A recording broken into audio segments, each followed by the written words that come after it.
भारत सरकार के रक्षा मंत्री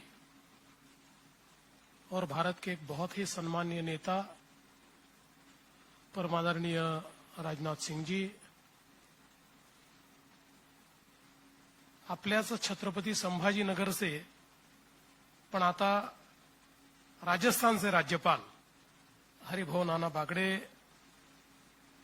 श्री अतुल सावे जी, जयकुमार रावल जी, डॉक्टर भागवत कराड जी, अतिशय सुंदर प्रेझेंटेशन ज्यांनी केलं ते सीएमआयचे अध्यक्ष अर्पित सावे जी, अथर्व नंदावत, उत्सव माचर, सौरभ हसानी, ऋषिकेश गवळी, या ठिकाणी उपस्थित आमचे सहकारी आमदार आणि संभाजीनगरच्या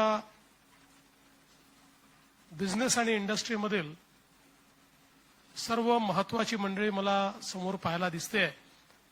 त्यामुळे सर्व भगिनी आणि बंधूंनो, आदरणीय रक्षा मंत्री जी, मैं कई सालों से महाराष्ट्र में काम कर रहा हूं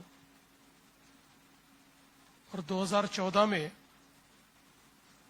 आदरणीय मोदी जी के नेतृत्व में महाराष्ट्र में मुख्यमंत्री बनने का मुझे सौभाग्य मिला और आप स्वयं ही मुझे मुख्यमंत्री बनाने के लिए उस समय आए थे। और उसके बाद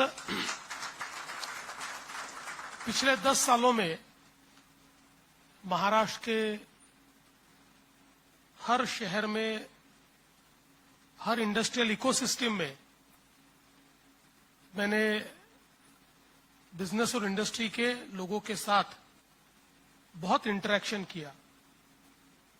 पर मैं आज संभाजीनगर में हूं इसलिए नहीं कहता, मैं हमेशा जब महाराष्ट्र में बिजनेस और इंडस्ट्री की बात आती है तो हमेशा कहता हूं कि जो एंटरप्रेन्योरशिप मुझे संभाजीनगर के हमारे इंडस्ट्रियलिस्ट में दिखती है वो महाराष्ट्र में सबसे अधिक है, सबसे ईगरनेस है।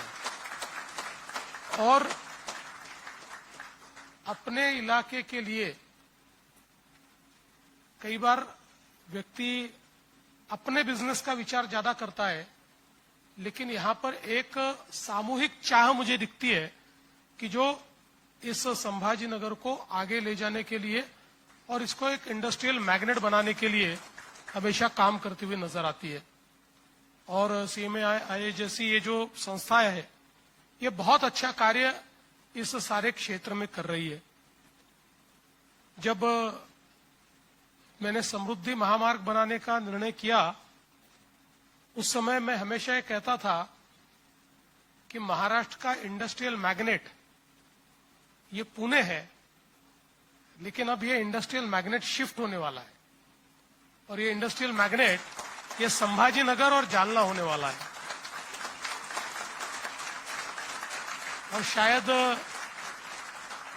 उस समय कई लोगों को ऐसा लगता होगा कि ये थोड़ी बड़बोली बात है, लेकिन आज जब हम डीएमआईसी को देखते हैं और हमने देखा कि 10,000 एकड़ की इंडस्ट्रियल एस्टेट खड़ी की और एक भी प्लॉट बाकी नहीं है और लाइन लगी हुई है, अभी 8,000 एकड़ और हम लोग एक्वायर करने वाले हैं। और हुज हु आज यहां पर मौजूद है। लेकिन ये जो हुज हु यहां पर आया इसके पीछे 2 कारण है। पहला कारण आदरणीय मोदी जी के नेतृत्व में हमने डीएमआईसी का जो इंफ्रास्ट्रक्चर तैयार किया वो देखने के बाद कोई यहां से दूसरी जगह जाना नहीं चाहता। तो हम जब भी इंडस्ट्री वालों को संभाजीनगर लेकर आते हैं तो वो यहीं बस जाते हैं और यहीं पर इन्वेस्ट कर देते हैं। लेकिन उसके साथ साथ इंडस्ट्री एक और चीज हमेशा देखती है कि यहां पर ह्यूमन रिसोर्स है कि नहीं, यहां पर ट्रेन्ड मैन पावर है कि नहीं, यहां पर इंडस्ट्रियल इकोसिस्टम है कि नहीं। और संभाजीनगर के हमारे इंडस्ट्री ने इतनी अच्छी यहाँ पर इंडस्ट्रियल इकोसिस्टम तैयार की है कि आने वाले व्यक्ति को ध्यान में आता है कि मुझे जो चाहिए वो सारी चीजें यहाँ पर मौजूद है और इसीलिए यहाँ पर वो निवेश करके जाता है। मैं आपको बताना चाहता हूं कि टोयोटा के मामले में कर्नाटक उनको सारी चीजें देने को तैयार था, लेकिन हम लोग अंदर ही अंदर प्रयास कर रहे थे और उनके साथ बातचीत कर रहे थे और उनको कम से कम 4 बार उन्होंने ये इकोसिस्टम यहां पर आकर देखी और हमारे चाहे वो कराड़ जी हो, सावे जी हो, इनके ऐसे नेता हो या फिर हमारे इंडस्ट्री एसोसिएशन के लोग हो, ये भी उनके साथ पैरेलल इंटरेक्शन करते थे कि भाई आपको जो चाहिए हम देंगे और वो सारी इकोसिस्टम हमारे पास है। और एक प्रकार से कर्नाटक को ठुकरा कर उन्होंने महाराष्ट्र को और छत्रपति संभाजीनगर को चुना और मैं ऐसा मानता हूं कि एक वाटरशेड मूवमेंट जिसको हम कहते हैं उस प्रकार की ये मूवमेंट रही है। आज धीरे धीरे महाराष्ट्र देश का ईवी कैपिटल बन रहा है और इस ईवी मैन्युफैक्चरिंग में भी शायद सबसे बड़ा हिस्सा ये संभाजीनगर के पास ही होगा, ऐसा हमको आज दिखाई पड़ता है। तो ये बहुत खुशी की बात है कि आज संभाजीनगर को अब नए तरीके से डिफेंस मैन्युफैक्चरिंग में पिच इन करने का प्रयास हमारे ये सारे मित्र कर रहे हैं। और मैं ऐसा मानता हूं कि जैसे उन्हें पता चला कि आदरणीय रक्षा मंत्री जी आ रहे हैं तो वो कभी मौका गवाते नहीं है।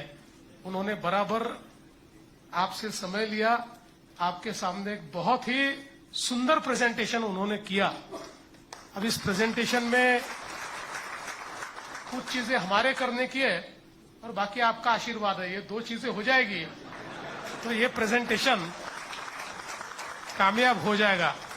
तो जहां तक महाराष्ट्र सरकार का सवाल है तो एक प्रकार से डिफेंस इंडस्ट्री के क्लस्टर के लिए जो एक पार्क तैयार करने की बात है, निश्चित रूप से हम उसमें पहल करेंगे, महाराष्ट्र सरकार उसमें पहल करेगी।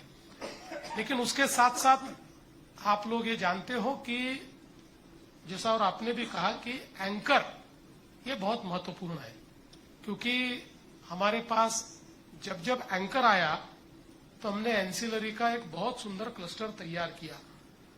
जो आप लोगों ने ऑटो क्लस्टर तैयार किया वो तो मैं ऐसा मानता हूं कि एक मिसाल है, इस प्रकार का आपने ऑटो क्लस्टर तैयार किया है। तो उस दृष्टि से इस एंकर को ढूंढने के लिए, उसको लाने के लिए निश्चित रूप से हम सब लोग मिलकर आदरणीय रक्षा मंत्री जी की मदद लेंगे। लेकिन आप लोग जानते हैं ढूंढना तो हमें पड़ेगा, ढूंढकर उनको हमारे इकोसिस्टम से वाकिफ करवाना पड़ेगा। अंतिम आशीर्वाद के लिए हम हमारे रक्षा मंत्री जी के पास पहुंच जाएंगे और मेरा आज तक का अनुभव है, हम जब भी उन तक गए हैं हमको आशीर्वाद मिला ही मिला है। उनका एक विशेष प्रेम और विशेष स्नेह ये महाराष्ट्र के साथ भी रहा है और हम सभी के साथ रहा हुआ है। इसलिए मुझे लगता है कि आपने बहुत सही तरीके से बात को पकड़ा है और संभाजीनगर वाले जब पकड़ते हैं तो छोड़ते नहीं है। तो मैं आज के इस मौके पर आपको बहुत बधाई देना चाहता हूं। बहुत अच्छा प्रेजेंटेशन आपने तैयार किया है और मैं ऐसा मानता हूं कि आज डिफेंस मैन्युफैक्चरिंग में अनप्रेसिडेंटेड अपॉर्चुनिटी है, क्योंकि जब से मेक इन इंडिया में डिफेंस को एक प्रकार से ईज आउट किया गया और मैं भारत सरकार का आभार व्यक्त करता हूं। जिस समय ये घोषणा होती थी तो लोगों को लगता था ये होने नहीं वाला है, ये केवल घोषणा है। लेकिन आज हम देख सकते हैं, आपने भी यहां पर उसका जिक्र किया है, पुणे हो, नागपुर हो या फिर अपना अहिल्यानगर हो, ये डिफेंस क्लस्टर तैयार हो गए। आज डिफेंस मैन्युफैक्चरिंग में बिल्कुल क्रिटिकल इस प्रकार का भी जो वेपन है वो आज महाराष्ट्र में तैयार हो रहा है और इसका पूरा जो श्रेय है वो भारत सरकार को, हमारे प्रधानमंत्री जी को और हमारे रक्षा मंत्री जी को जाता है कि जिन्होंने इस क्षेत्र को इस प्रकार से एक शेप दिया कि आज आत्मनिर्भर भारत क्या है ये अगर देखना है तो हम हमारी डिफेंस इंडस्ट्री को देखेंगे तो ध्यान में आता है किस तेजी के साथ आत्मनिर्भरता की ओर हम लोग बढ़े हैं। तो मुझे लगता है उस आत्मनिर्भरता की दौड़ में डिफेंस के क्षेत्र में संभाजीनगर भी अब शामिल होना चाहता है। ये बहुत अच्छी बात है। हम जरूर इसमें पूरी मदद छत्रपति संभाजीनगर की करेंगे और जो भी संभव होगा वो निश्चित रूप से करेंगे। इतना ही आज के मौके पर मैं कहता हूं और फिर एक बार आप सभी की ओर से आदरणीय रक्षा मंत्री जी का बहुत बहुत स्वागत करता हूं और अपने शब्दों को विराम देता हूं। धन्यवाद।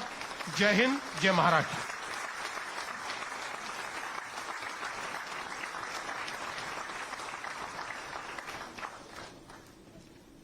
धन्यवाद सर. सर, आपण ज्याप्रमाणे म्हणालात की या शहरात सगळ्यांना लोकांना बाहेरून इथे आणण्याची इच्छा असते, खुमखुमी असते, ती सर ती आमच्या मोठ्यांनी दिलेली पुंजी आहे. आम्ही सगळे यंगस्टर्स त्याचा प्रयत्न करतो ते पुढे नेण्याचा. अब हम स्वागत करेंगे ऐसे व्यक्तिमत्व का जो दृढ़ता, निष्ठा और दूरदृष्टि के प्रतीक है, जिनके नेतृत्व में भारत की रक्षा नीति ने अभूतपूर्व गति और गौरव प्राप्त किया है. एक ऐसा व्यक्तित्व जिन्होंने आत्मनिर्भर भारत की रक्षा शक्ति को सशक्त और आधुनिक स्वरूप दिया है. हम गर्व और अत्यंत सम्मान के साथ आमंत्रित करते हैं माननीय रक्षा मंत्री श्री राजनाथ सिंह जी को, जो अपने अमूल्य मार्गदर्शन और राष्ट्रनिष्ठ दृष्टिकोण से हम सभी को प्रेरित करेंगे.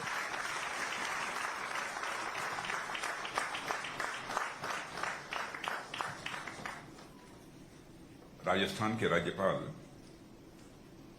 श्रीमान हरिभाऊ बागड़े जी और महाराष्ट्र के डायनेमिक चीफ मिनिस्टर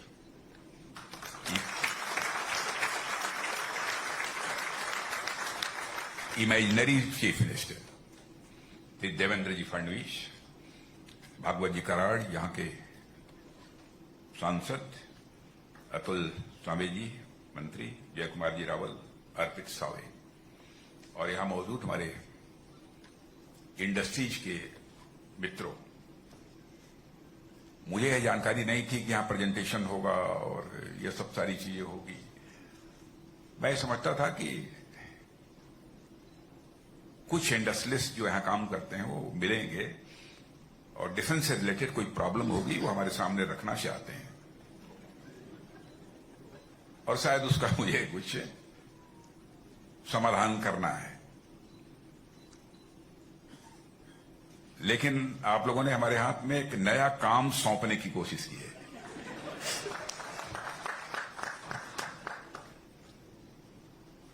लेकिन सचमुच आप लोगों की जो हैंकरिंग है कुछ कर गुजरने की, मैं उसका स्वागत करता हूं, उसका मैं अभिनंदन करता हूं.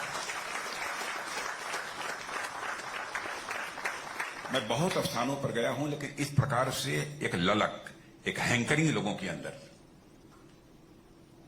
और इंडस्ट्रीज को लेकर और भारत इस मामले में सेल्फ रिलायंट बनना चाहिए, एक उनके अंदर तड़पन जो मैं आप लोगों को देख रहा हूं, मैं उसकी सराहना करता हूं, उसकी मैं प्रशंसा करता हूं. अब आपके यहां पूरी तरह से मैच्योर्ड इंडस्ट्रियल इकोसिस्टम है लेकिन मैच्योर्ड डिफेंस इकोसिस्टम नहीं है.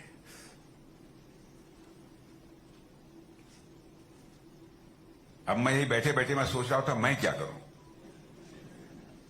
आप लोगों ने कोई ऐसा प्रपोजल मेरे सामने नहीं रखा है स्पेसिफिक जिसके बारे में मैं कुछ बोल सकूं. लेकिन हां, यह मैं आपसे कहना चाहूंगा कि भारत को डिफेंस प्रोडक्शन के मामले में भी सेल्फ रिलायंट बनाने के लिए हम लोग पूरी तरह से कमिटेड हैं. आप लोगों को इस बात की जानकारी होगी कि 2014 में जब हमारी गवर्नमेंट आई थी उस समय एक्सपोर्ट जो भारत से होता था दुनिया के दूसरे देशों में वो अप्रॉक्सीमेटली 600 करोड़ का होता था. आज हम वो अप्रॉक्सीमेटली 24,000 करोड़ तक ले गए हैं थोड़े ही समय में. हमारा टारगेट है कि 29, 2030 तक हम इसको 50,000 करोड़ तक ले जाएंगे। और मैं कहना चाहता हूं हमारा टारगेट ही नहीं है, बल्कि हम इस टारगेट को अचीव करेंगे। ये हमारा फर्म कन्विक्शन है। और सेल्फ रिलायंट भारत को बनाने के लिए डिफेंस के मामले में कई मेजर स्टेप्स हम लोगों ने लिए हैं। मोर देन 500 ऐसे आइटम्स हैं जिनकी की इंडिजिनाइजेशन लिस्ट हम लोगों ने जारी कर दी है। Positive indigenisation list. Positive indigenisation list का मतलब यह होता है कि चाहे जो कुछ भी हो, यह सब सारे आइटम्स भारत में ही बनेंगे, भारत की धरती पर बनेंगे, भारतवासियों के हाथों से बनेंगे। हम दुनिया किसी दूसरे देश से इसे इंपोर्ट नहीं करेंगे। और वैसे ही लगभग मोर देन 5,000 ऐसे आइटम्स हैं एलारूस, जिनके बारे में भी हम लोगों ने बिल्कुल संकल्प ले रखा है कि हम उसको भारत में ही बनाएंगे, भारतवासियों के हाथों से बनाएंगे। हम उसको किसी भी सूरत में इंपोर्ट नहीं करेंगे। डिफेंस के मामले में भारत पूरी तरह से सेल्फ रिलायंट बन जाए, यह हम लोगों की कोशिश है। अब इस वर्ष का हमारा जो डिफेंस प्रोडक्शन रहा है वह अप्रॉक्सीमेटली 1,60,000 करोड़ का रहा है। और आप देखिएगा जल्दी ही हम इसको 3 लाख करोड़ तक का डिफेंस प्रोडक्शन भारत में करेंगे। हां, अब जहां तक संभाजी नगर का प्रश्न है, एकाएक मैं कुछ कह पाने की स्थिति में नहीं हूं। मैं जानता हूं कि जब पॉलिटिशियंस किसी भी मंच पर खड़े होते हैं बोलने के लिए, तो तरह तरह के एश्योरेंसेस, तरह तरह के आश्वासन लोगों को देते हैं। और यह सिलसिला आज से नहीं, लंबे समय से चला आ रहा है।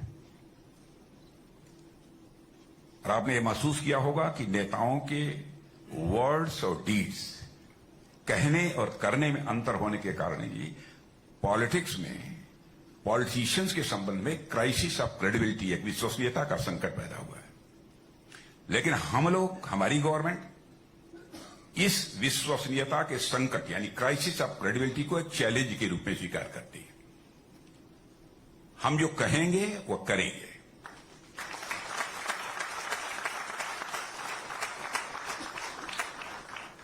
यहां पर हर प्रकार का पोटेंशियल हमको दिख रहा है, इसमें कहीं दो राय नहीं।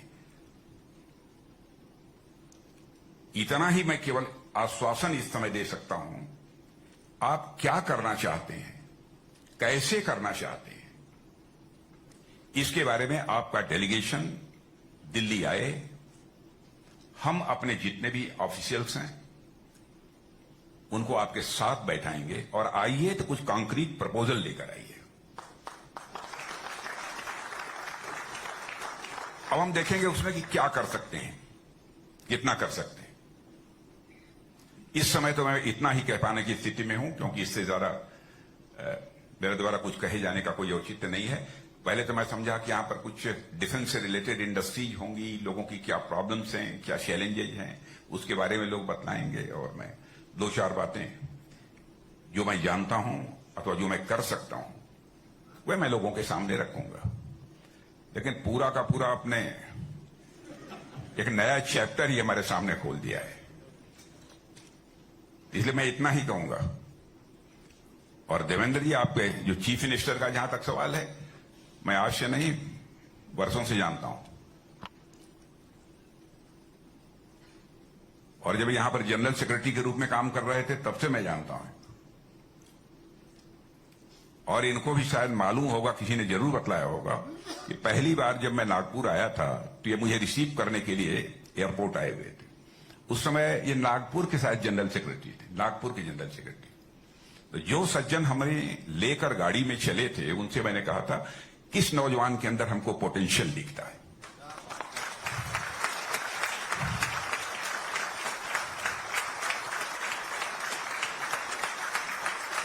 मैं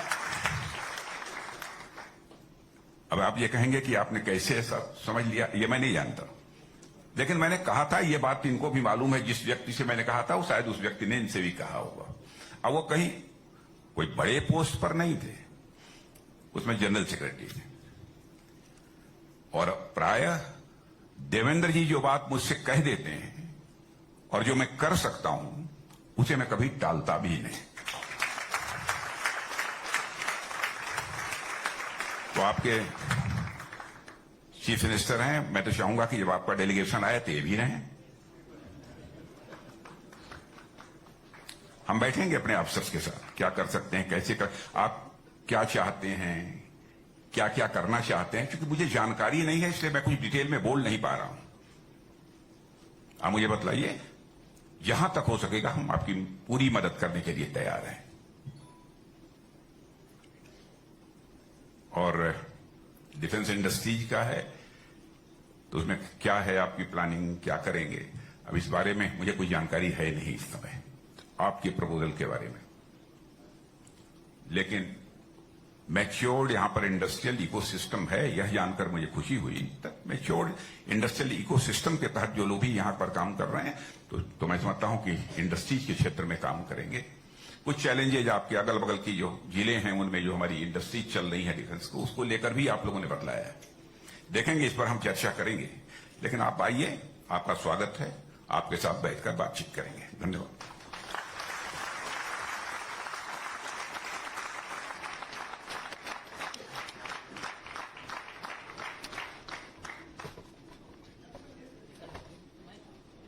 thank you so much sir, आपने अपना विजन हमारे साथ शेयर किया। पर ये मुझे बताते हुए बेहद खुशी हो रही है कि हमारे यहाँ पर काफी सारे डिफेंस मैन्युफैक्चरर्स हैं और वो डिफेंस को सप्लाई कर रहे हैं। मैं रिक्वेस्ट करूंगा, I open the floor to the audience, but we will take it in a very procedural way. Defence manufacturing से यहाँ पर जो भी उस पर्सिस्ट है वो प्लीज अपने क्वेश्चंस एंड अपने विचार सर के साथ